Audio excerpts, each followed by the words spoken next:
तो काफ़ी सारे पेशेंट्स जब ओपीडी में आते हैं ये कहते हैं कि डॉक्टर साहब हल्दी ले लें for arthritis, would that help? So ये सवाल बहुत टाइम से पूछा जा रहा है कि इज हल्दी helpful for arthritis and regular use of हल्दी से क्या होता है।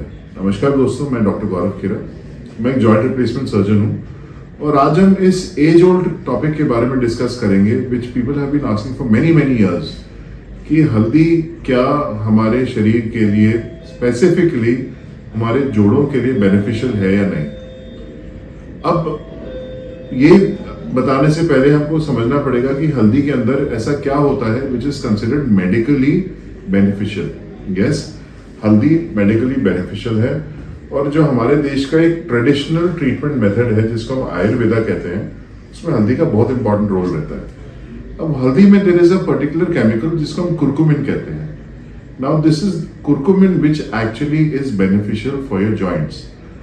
बहुत सारी स्टडीज पिछले कुछ सालों में हुई है जिसमें बहुत क्लियरली प्रूव किया गया है कि अगर हम कुरकुमिन का इफेक्ट देखें और एक प्लेसिबो क्या होता है, जब भी स्टडी होती है दो ग्रुप्स लिए जाएंगे, एक ग्रुप को प्लेसिबो दिया जाता है which is a inert material, inert मतलब इसका शरीर पे कोई असर नहीं है, और एक ग्रुप को जो आपने दवाई टेस्ट करनी है वो दिया जाता है।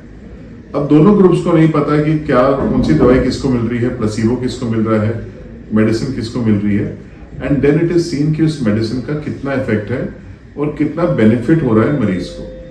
तो all studies have proven that yes, curcumin has a positive effect when it comes to osteoarthritis. मतलब पेशेंट्स का वास एंड वोमैक्स स्कोर जो होता है, ये दो स्कोर्स होते हैं जो कि हम यूज करते हैं फॉर चेकिंग कि पेशेंट को कितना रिलीफ आ रहा है। सो वास एंड वोमैक्स स्कोर दोनों में पेशेंट को बहुत रिलीफ मिलता है। सो कुरकुमिन से क्या होता है? कुरकुमिन बेसिकली दो चीजों को इनहिबिट करता है। कुरकुमिन इनहिबिट करता है साइटोकाइनेंस को। सेकंड, कुरकुमिन इनहिबिट करता है ऑक्सीडेटिव स्ट्रेस को। ऑक्सीडेटिव स्ट्रेस को इनहिबिट करने से क्या होता है? फ्री रेडिकल्स कम होते हैं।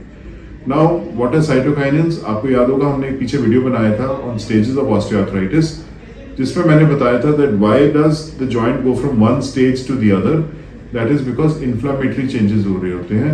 ये जो इन्फ्लामेटरी चेंजेस हमारे बॉडी में हो रहे होते हैं, these are actually rushed by cytokines which are chemicals which are causing inflammation in the body. जैसे जैसे ये साइटोकाइनेंस प्रोड्यूस होते हैं, फर्दर इन्फ्लामेशन होता है, उसकी वजह से फर्दर डिजेनरेशन होता है जॉइंट्स का। Now what are free radicals? कई एक बहुत पुराना सवाल है जो हम पूछते हैं कि भाई हमारी एज क्यों बढ़ती है? हमारी एज बढ़ती है क्योंकि फ्री रेडिकल एक्यूमुलेशन होता है। फ्री रेडिकल्स होते हैं जैसे ऑक्सीजन रेडिकल्स, ये बॉडी में एक्यूमुलेट होते हैं, ये धीरे धीरे सेल्स को खत्म करते हैं और बॉडी की एजिंग होती है। अब ये फ्री रेडिकल एक्यूमुलेशन और ये साइटोकाइनेंस को जो कुरकुमिन है that is inhibiting. Now what happens because of that? Cellular degeneration, मतलब जो डीजेनरेशन है कार्टिलेज का वो स्लो डाउन हो जाएगा और उसकी वजह से पेशेंट्स का इन्फ्लामेशन कम होएगा और इन्फ्लामेशन कम होने की वजह से पेशेंट्स को पेन में आराम आएगा। Now there is one more thing which is happening because of curcumin. Curcumin causes extra cellular matrix production. ये एक्स्ट्रा सेलुलर मैट्रिक्स क्या होता है? This is the binding block of your cartilage. अब जब ये एक्स्ट्रा सेलुलर मैट्रिक्स का production होएगा, इसकी वजह से what is going to happen?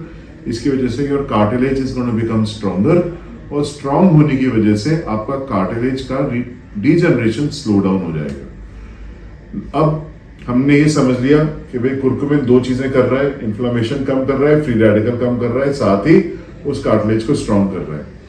कितना इफेक्ट होता है?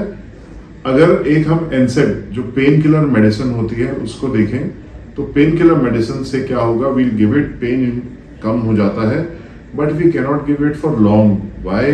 Because what happens, kidney, liver, इन सब चीजों पे असर आएगा। हार्ट पेशेंट्स को हम नहीं दे सकते and because of this I would not want to give pain killers for a long period. However if I think about curcumin can be given very safely in heart patients. It does not have any effect on the liver and kidneys. So I would say for long term use, curcumin definitely is a good medicine जो कि हम arthritis patients specifically osteoarthritis में use कर सकते हैं। अब जो पहला सवाल था, क्या हल्दी खाने से और कुरकुमिन खाने से बराबर? Now the obvious thing is कि भाई हल्दी में कुरकुमिन है तो मैं कुरकुमिन की गोलियां क्यों खाऊं, मैं हल्दी खा लूं। Now you need to understand that 1 gram of haldi has only 2 to 5% of curcumin. Now अगर सिर्फ 2 to 5% कुरकुमिन है तो जो हल्दी पाउडर घर में होता है ना वो खाने से आपको सेम इफेक्ट नहीं आएगा. So it is always better यही जो कुरकुमिन है उसको हल्दी से एक्सट्रैक्ट करके there are lot of pharmaceutical companies जो कि मार्केट में इसको बेच रहे हैं. And yes, having that curcumin tablet is safe, of course, under your physician's guidance and only when your doctor is advising it to you. Without that, no medicine should be taken. Once your doctor says and gives you a clarity that you can take it, then long-term use of curcumin will definitely give you some benefit in osteoarthritis. However, घर का हल्दी powder अगर आप खाएंगे, चाहे आप पूरा चम्मच रोज भर भर के खाएंगे, तब भी आपके आर्थराइटिस में आपको कोई रिलीफ नहीं आएगा. सो आई होप ये क्वेश्चन मैंने आंसर किया and we'll keep discussing such common questions. कोई और क्वेश्चंस हो तो please comment and don't forget to like and subscribe to our channel. धन्यवाद. Thank you. This is doctor Gaurav Khera, joint replacement surgeon. For more information, contact Dr. Khera's Wellness Clinic.